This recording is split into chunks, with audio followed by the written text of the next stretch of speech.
हंगू में NA-33 में ज़िमनी election के सिलसिले में पोलिंग जारी है। पोलिंग का अमल शाम 5 बजे तक बगैर किसी वक्फे के जारी रहेगा। मज़ीद तफसीलात जानते हैं दुनिया न्यूज़ के नुमाइंदे आमिर जमील से। जी आमिर, बताइएगा। जी बिल्कुल, देखिए ख्याल ज़मान और अगज़ई जिनकी वफ़ात के बाद ये नशिस्त खाली हुई थी, आज यहाँ पर इलेक्शन हो रहा है। NA-33 ये हल्का है और यहाँ पर कुल वोटर्स की तादाद जो है वो 3,18,000 से ज़ायद है, जिनमें से मर्द वोटर्स जो हैं 1,78,000 के करीब और इसी तरीके से ख़वातीन वोटर्स जो हैं वो 1,35,000 से ज़ायद हैं।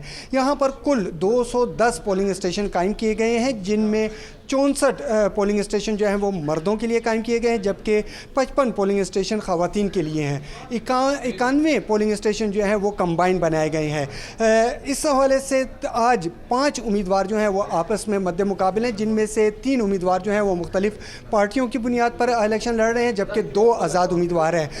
पाकिस्तान तहरीक इंसाफ से ख्याल ज़मान जो कि वो वफ़ात पा चुके थे, उनके बेटे नदीम ख्याल जो है वो पाकिस्तान तहरीक इंसाफ की जानिब से इलेक्शन लड़ रहे हैं, जबकि जमीयत उलमा इस्लाम की जानिब से उबैदुल्ला, अवामी नेशनल पार्टी की जानिब से सैयद उमर और जो आज़ाद उम्मीदवार हैं उनमें सईद उमर और मोहम्मद सईद जो हैं वो आज़ाद उम्मीदवार की हैसियत से इलेक्शन लड़ रहे हैं।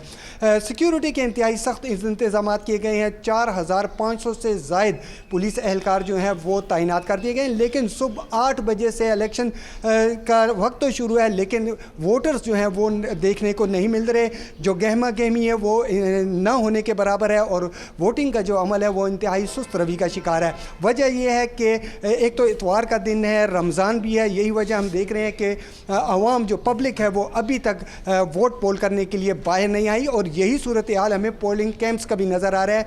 वहाँ पर भी पार्टियों के जो वर्कर हैं वो तो मौजूद हैं, लेकिन ना तो वहाँ पर वोटर मौजूद है और ना पोलिंग स्टेशंस में पोलिंग जो वोटर्स हैं वो मौजूद हैं।